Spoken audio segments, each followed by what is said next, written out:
Ready to go.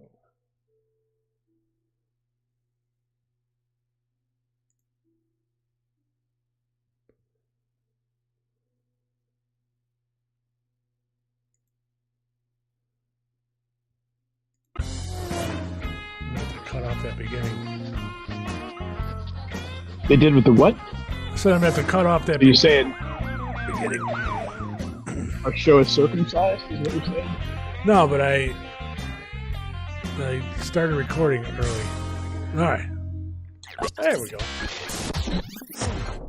All right, so we seem to have started fine.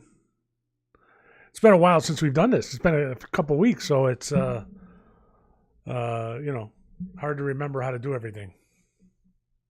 Yeah. Yeah, sorry. It's I'm fucking busy.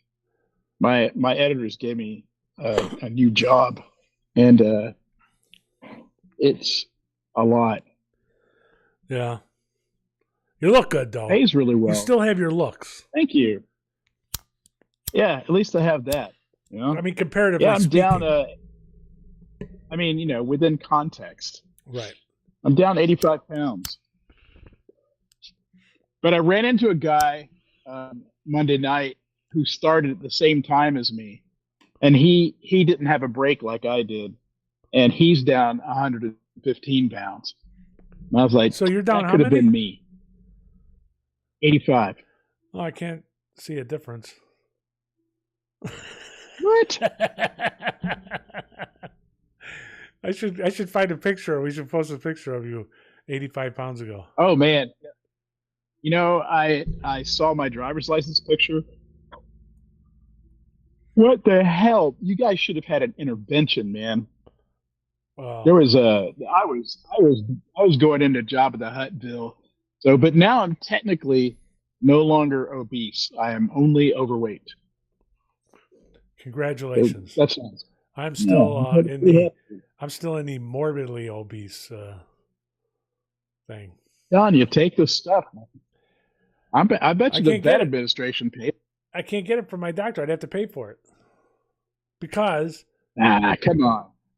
With the exception of the obesity, I am in perfect health, and they will not give it to you unless you have other problems. There is no. I don't have any problem. My insurance paid for it. There's no. I have to say, this. What's his name? RFK Jr. One of his things that he goes on and on about that I absolutely agree with is our medical health, our health care system treats problems. They don't treat to avoid problems. They only treat when you have problems. And I am a perfect example of that. Clearly, being morbidly obese is going to affect me somewhere. I'm about to turn 57 years old. It's going to affect me at some point. And all they keep saying is, here, they sent me some Orlistat. And they said, take this one pill with every meal and follow a healthy diet and get plenty of exercise. I'm like, I'm 57 years old. If I can't manage to eat a healthy diet and get plenty of exercise, if I could do that, then I wouldn't have this problem to begin with. And then I had one of these. They're just saying, do the thing that's been working. Just keep doing the thing that doesn't work. I had one of these what do you call them? Health nutritionist appointments. And she's like, well, what's your biggest problem? I said, well, cookies, really. I mean, if you think about it, there were some Girl Scouts selling cookies across the street from the Walgreens on the way home the other day, and I bought 5 boxes of them. And then how many are left? A couple days later, I tried to figure out if I can reach these girls again because I was out. And she's like, well, I mean, everything's okay in moderation. And I said, yeah, the problem is I'm a very convincing guy. I can convince myself that these boxes are small now. These Girl Scouts, they ain't baking like they used to. They're little. And eating a whole box isn't that big a deal. It's like eating 4 or 5 regular cookies. And when you think about it, you're supporting an American institution. And she was laughing, and I go, listen, let me tell you something. If I had a box of Girl Scout cookies right here, right now, I can convince you to share the whole box with me. I said, that's how convincing I am. You would be eating Girl Scout cookies, and we would be fighting over the last one. She thought that was hilarious. That would be awesome.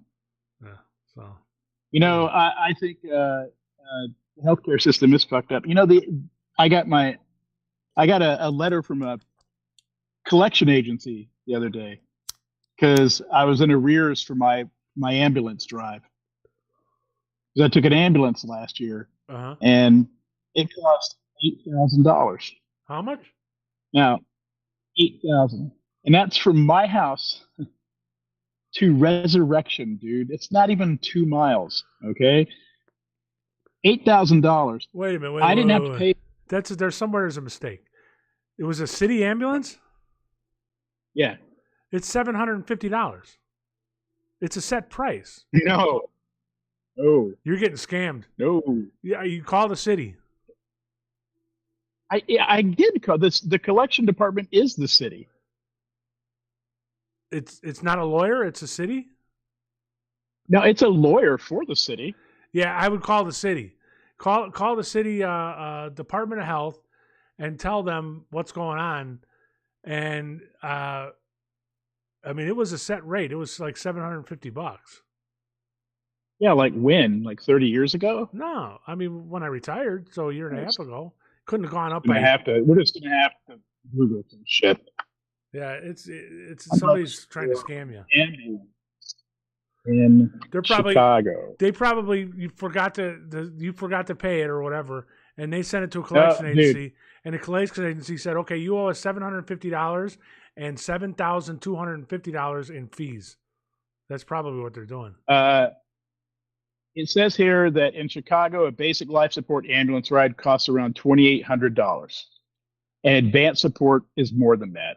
But that's how much it costs the city. It's not what they charge people. Huh. Yeah, it doesn't seem right. I mean, I said $8,000, but that was for both my ambulance rides, so it was a little more than $3,000 each, and I don't have to pay it all, but I do have to pay. I have to pay about $2,000, and I'm on payments for an ambulance ride, which means that the next time that I need an ambulance, I'm not going to call one because I don't want to pay that much. I'm just going to Uber to the goddamn hospital and hope I don't die in an Uber. Well, you also might check with your insurance company because if I remember right, you have really good insurance. They might cover the ambulance ride. First of all, they paid for most of it. They paid for most of it. Well, second of all, if you don't have something like Aflac, you should really consider getting it because they pay for the rest of the ambulance ride. That's just dumb. Yeah. I mean, don't I have to pay for Aflac? Yeah, it's an extra insurance thing, but it pays all these fees. So, my daughter's on.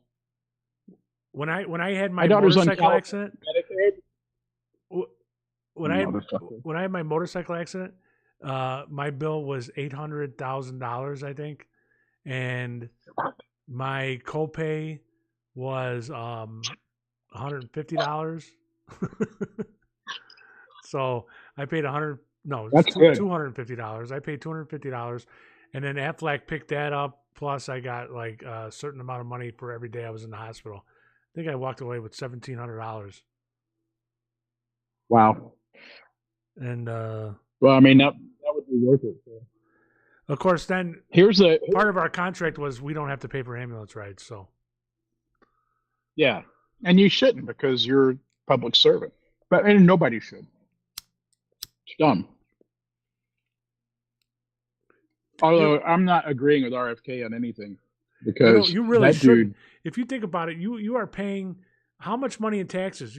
That's supposed to cover shit like ambulance rides, and not only that. I mean, that's a special contract. One of the things that really pissed me off, it used to be that your property taxes covered garbage pickup. Now you're paying extra for garbage pickup every month. So, but that's Chicago. How they get you, man. That's what happens when the social contract breaks down. That's why I moved out to the middle of nowhere. Yeah, I was looking at English mansions today. In England? I can't afford one. But yeah. And man, there's some cool old houses in England and France. I got to tell you, There's some badass houses, but you need to have like $8 million to rehab them. So Yeah. not that I would even consider it, but it's just, fantasy wise, it's even an expensive fantasy. It's cool to think about.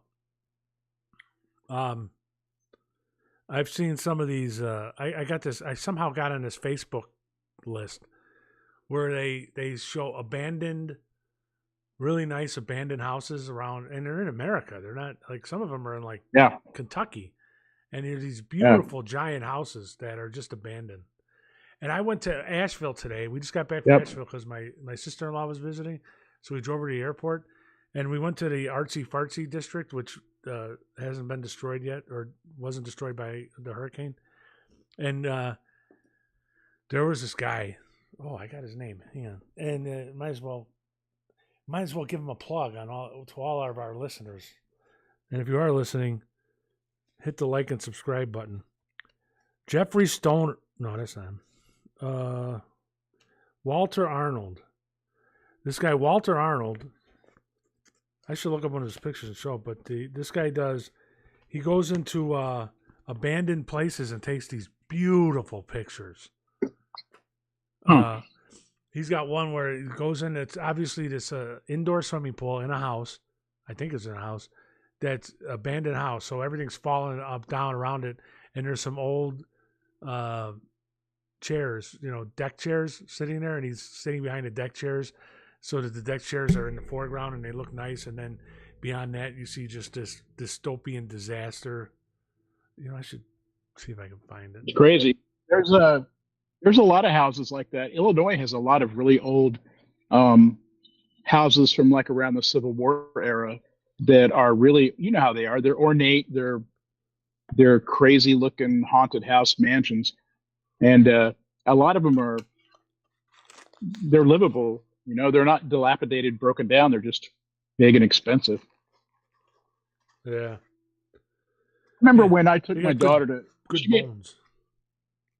Yeah, she made friends with this girl a long time ago, and the girl moved away to like downstate Illinois. So we went to visit her one time, and the little town she lived in was literally like this tiny town in the middle of a huge, like miles and miles and miles of cornfields. And in this little oasis in the middle of all these cornfields were all these it was just a perfect little town, Yeah. A park in the center, and the businesses around it, and then warehouses behind that and stuff. And they had all these beautiful old brick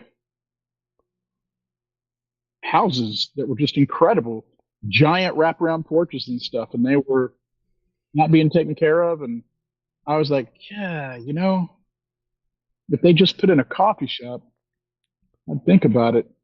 Yeah, there were some places down on the west side of Chicago. I used to love working in the Austin district and looking at some of the big old houses right up, still in the city, but next to Oak Park. And there were just some absolutely beautiful houses. But what are you going to do? My buddy was showing me pictures of who's the guy that did all the ironwork and the clock and everything downtown. What was his name? Sullivan. There's a house designed by Sullivan, so it's got all these beautiful ornate touches on it on the outside and the inside, and it's just a row house. It's not even. I don't even know if it's designated, but it was for sale, and I was like, "That's affordable," Yeah. And it wasn't even a bad neighborhood or anything. It's just amazing that there was a Sullivan house that you could buy. Well, you remember, I think when we were doing that 911 thing. Oh, and I got to tell you something about that. We were doing that 911 thing where we were driving around the city looking at restaurants, and we were in Austin. Remember when we got invited into those people's house? That was weird, and yeah, I do remember that. But it was weird, right? Like, how did that happen? They just came out and saw us filming, and then they're like, "Come in our house," and it was just weird, man. Did we film in that house? It was a cool house. I should ask if we did. We filmed in the house. They didn't do anything with that footage, but they did film in the house, and they filmed outside the house. And it was just, they had that weird fireplace that wasn't a fireplace, but it was a place where they would put a casket when somebody died. Remember that? It was a portico. It wasn't a fireplace. Well, and that house was owned by the guy who built all these mansions, and so all of the touches that you could get in your house were in that house, so that he could take people around and show them, hey, look, you can display a casket right here, and Yeah, so weird. That's also our guest room, so enjoy. Anyway, so let me tell you a little something that 911 reminded me of. So I got this show on WMCT now, and my original, I wanted to have an opening audio thing, and my original thing was I downloaded a bunch of people saying David, and some quotes from I remember that. This is David, and this, and I guess even Annie told me that one of them was the last one was from Shameless, I think, and it was some woman go, David, you are the best, and that was how I ended it.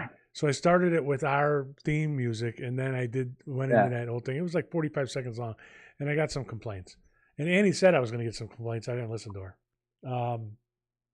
Always listen to Annie.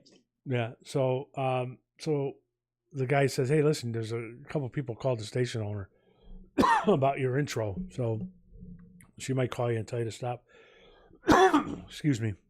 And I'm like, well, that's all right. I'll try something else. So I sent an email to Bill Curtis.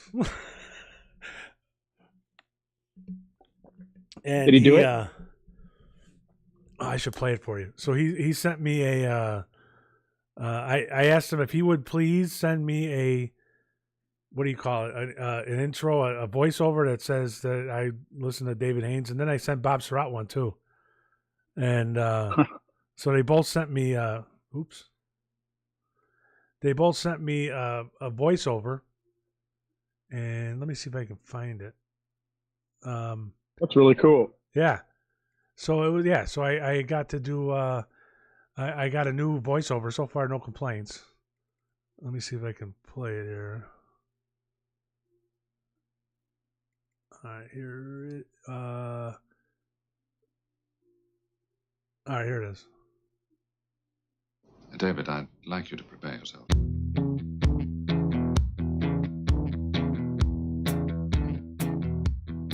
My name is Can't hear it.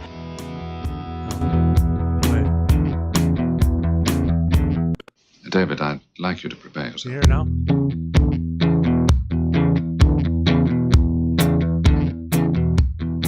My name is David.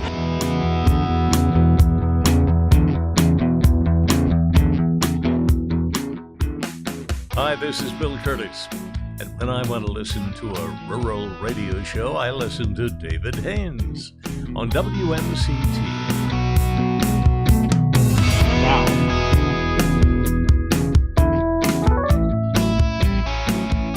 This is Bob Surratt at WGN in Chicago. David Haynes thinks he can get me to say, and now here's David for free. Sorry, Dave. No way. That's awesome. That's awesome, cool? Man. Yeah, and so then that was good. I clipped that and then I made a couple of little liners that play throughout the show where it just basically says the same thing Bill Curtis said. Bob Surratt sent two of them. He sent that one and then the funny one. So so that's my new intro. And then I got gotta love it. I got an offer, not an offer. I got invited to an interview for a job. So I don't know. We'll see. I don't know if I want a full-time job. Did you hear me? I heard, the last thing I heard was, I don't know if I want a full-time job. Yeah, I got invited to interview for a job with the Tennessee Bureau of Investigation. So you would love that job, and it would be super easy.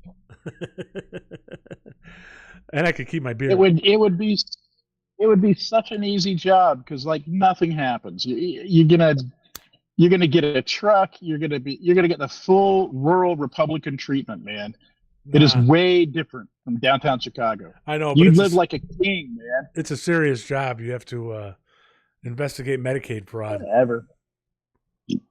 Whatever. You can carry a gun. I wish I had that kind of options. Yeah, it is nice to have a few options, but I don't know. This microphone is bouncing around. So what else is going on? So it's been a couple weeks. I had some topics. You are cutting out so much. Am I? Let me fix this. All I right. mean, Is that yeah, better? it's Is that running better? out of time. What? Oh yeah, you're freezing up. Freezing, and you're frozen right now. Actually, You're cutting in. I think it's from your end because. No, you're freezing up. Well, yeah, but on my computer, you're freezing. You're up. free. I have a fiber optic, man. I have Starlink. Daddy don't freeze. Starlink is better than fiber optic. Right there is all filtering through a Ukrainian filter, so it doesn't work right. I am currently still down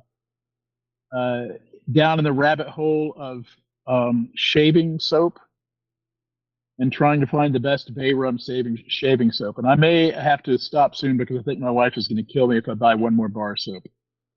And then I am playing a video game a lot because I need to decompress a little bit. But work-wise, I'm going to be doing interviews that I record. So it makes a print interview and a podcast interview because the people I work for they just bought a podcast company.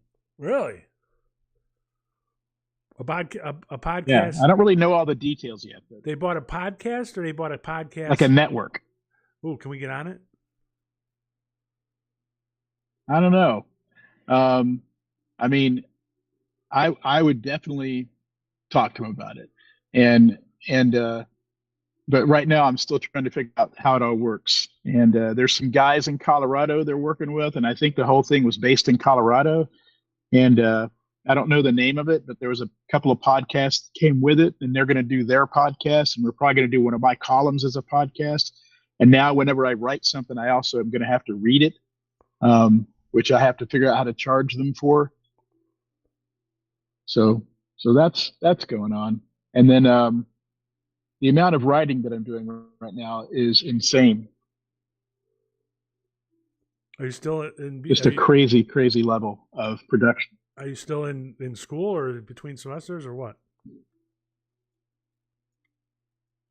Oh no, there's no breaks. I don't have a break until there's like a 2-week break over Christmas, but you're actually still doing something.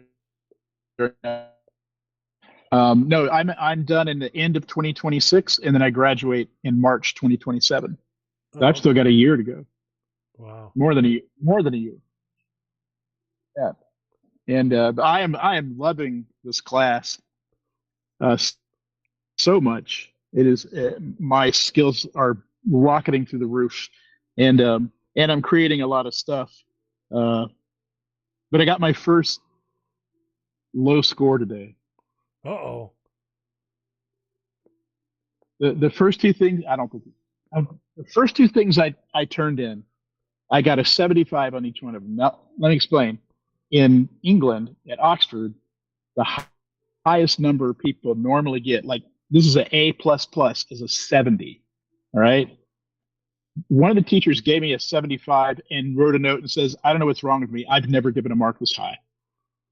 He gave it to me. The other teacher said something similar. This time I got a 68, which is considered top of the class, but I'm disappointed because I wanted to have that 75 again. I wanted to keep going to that distinction level, and I still have time. I can still argue a little bit about it. I may get it bumped up a little bit because I think they were wrong on some of their things. I did a critical analysis of the bridge over San Luis Rey, and I think that they missed a point that I made that was really, really good, and they were just being stubborn. But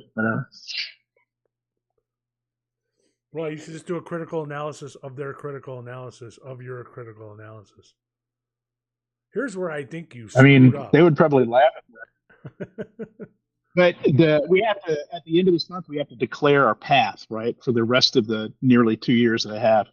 And so you have to declare prose, like you're writing a novel, or poetry, or drama, which could be a play or a TV show. And so I've chosen drama, and I'm writing a TV show that I'm going to try to get my teacher to pitch to the BBC for me. Oh, cool. And the TV show is about Oxford continuing education class, like the one I'm in, that ends up solving crimes.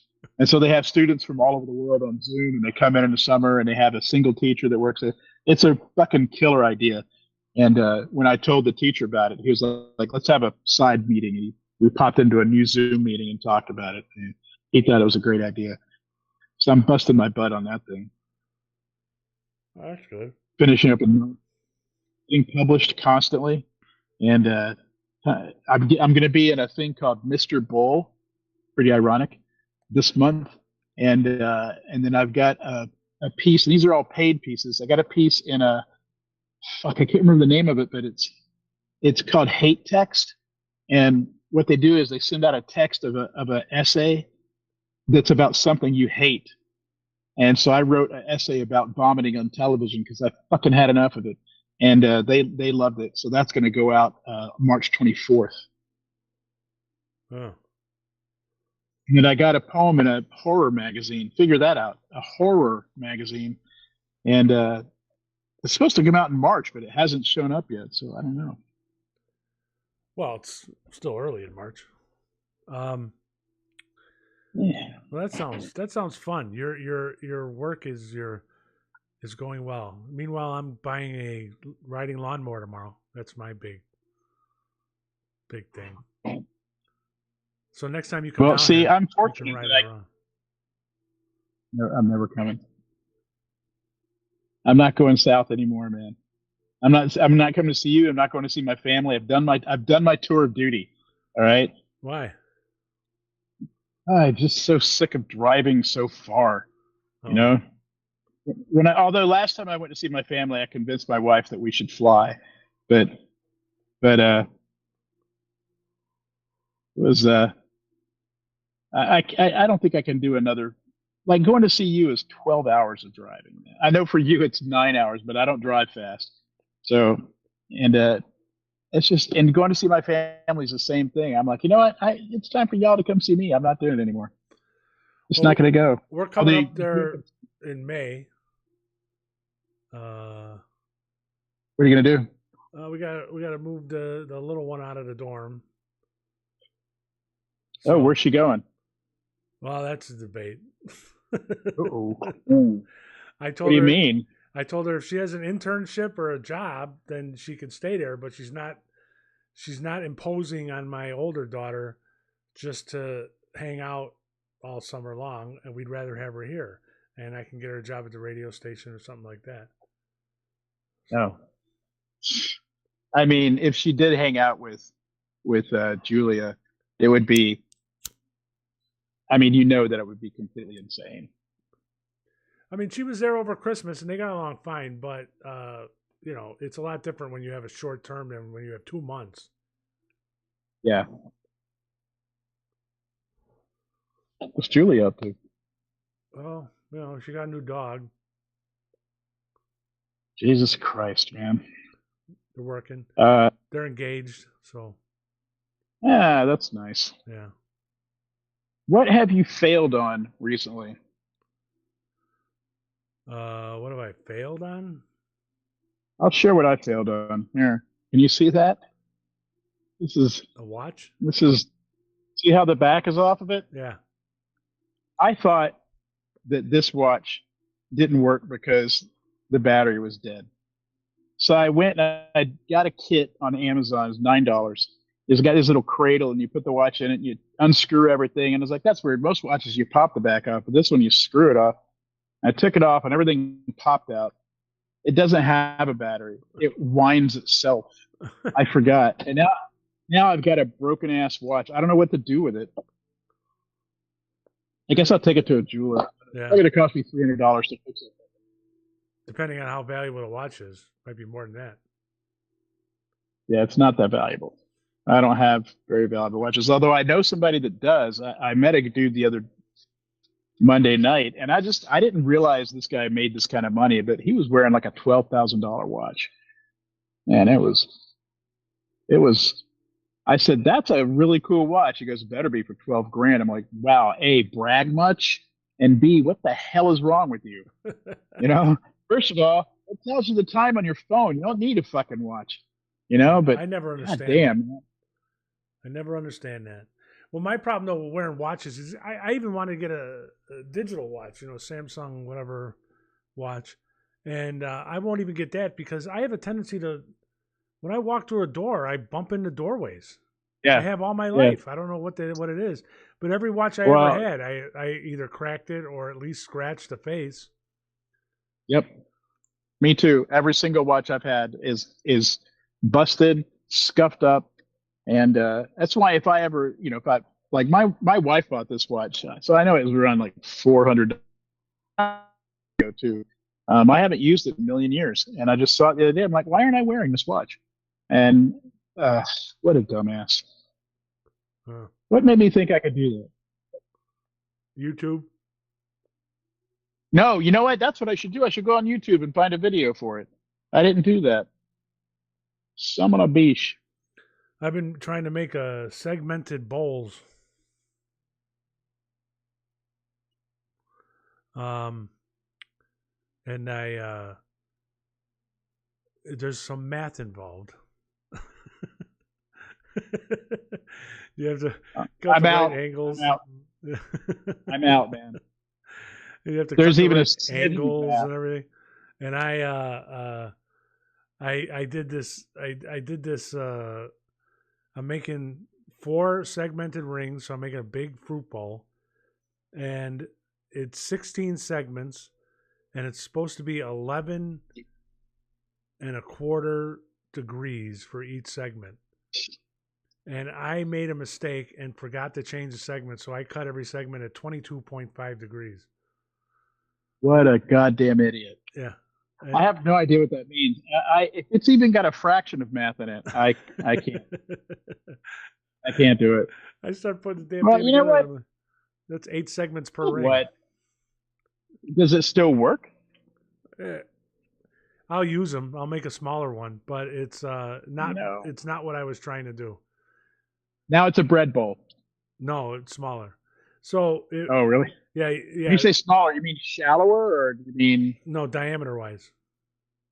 So the bowl I was trying to make is 16 segments around each ring and 4 rings of 3/4 of an inch. So that means I had to cut 16 segments times 4, which is whatever 16 times 4 is, 64. And I cut them at the wrong angle, which means I actually had twice as many. Half of them made a smaller bowl, is basically what it ended up doing. So I saved them. I'll make a smaller bowl. Then I started up. I'll commission something from you. What? I'll commission something from you. Make me a shaving bowl. Oh. Well, how big is a shaving bowl, you think? So it's not the thing that the soap goes in. It's like a shallow round bowl that you hold in one hand and you build lather up in it. Oh. Right? So I don't know. I'll look it up, man. This? Oops. I mean, yeah, that would work. Let me see that. Except it has to have really a low slope on the sides. You know what I mean? Oh. Like the slides are this, you know? Like a plate, sort of, like a deep plate as opposed to a bowl. Yeah. Yes, a deep plate.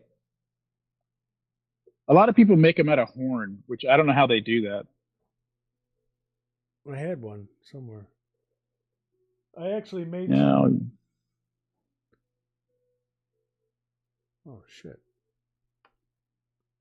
I left my. I don't know where you went. I don't know what happened. I left my Google Maps on. I don't know where you are. Well, I'm home now. All right. So we had my sister-in-law visiting for a couple weeks. How'd that go? It was Which fine. one is she? It was fun, Annie's sister. It was fun. Except here's an interesting thing that I didn't know, and I'm not critical. So if she watches this or any of the kids watch, I'm not being critical. Just something that I didn't understand. Her and her kids, and really her ex-husband a couple times, talk on FaceTime. They all have iPhones. They talk on FaceTime several times throughout the day. It seems like, well, maybe once a day. I don't know. And I asked her. I said, "Is that like a thing nowadays that people do?" I said, "We talk to our kids. We have a video call with our kids once a week, and we're lucky if we get that in." But it's like every call, her kids just call her on FaceTime instead of making a regular telephone call or a text. And I thought maybe because of COVID and everybody got used to Zoom, maybe that's a thing nowadays. Do you use FaceTime I guess a lot? it is. Fuck no. If anybody ever tries to call me on FaceTime, expect to not reach me. She said, "Well, she says none." I won't do it. Do you and your friends do that too, or no? No, none of her friends. I'm like, she goes, "It's just a family thing." And I'm like, "Oh, well, okay." But it seemed weird to me. I thought maybe that was some new thing that I hadn't heard about. I think they're weird. My family we have a text thread, Yeah, and we do so too. we're on that all day. But we don't FaceTime each other. Yeah, we have a You text know? thread. And we send pictures to each other and stuff like that. And Are your text threads, are they separate? Like there's the paternal text thread and the maternal text thread? no, Like your family and your wife's family? oh, Or is they all together? we have one. We have one for the kids. We have one for everybody. I have one with my sisters, and but even the text thread with my sisters is a voice. It's a Google Voice text thread, so it's not like the group me ones are really easy to deal with if everybody has group me, because then they all get text right away and stuff. But yeah, I have that, and we had one that was us and the kids, and then somehow we added half the family into it. And I was telling Annie, I said, the problem with that is that I'll send something that I really are intending just for the kids, some funny thing that I intend for the kids. And then everybody else in the family will comment on it. And by the time the kids see it, it's 5, 6, 8 texts earlier. And they don't even know. It's used. Yeah. They don't know what anybody's talking about. So then we started one with I told my son about it and I complained about it. And so he started a text thread that was just Haynes family, the real OGs. And that's just us 5. Well, I guess the in-laws now too, but our family thread is called the Crutchfields, which is not our family name at all. And no one can remember why it's called the Crutchfields. Like, it's just been that way for like years, and we can't remember. It was a joke, and now we don't remember what it was about. And now anytime anybody finds, it's a real name. So anytime somebody finds like a real estate agent named Crutchfield, they're like, take a picture, like, should we add them in?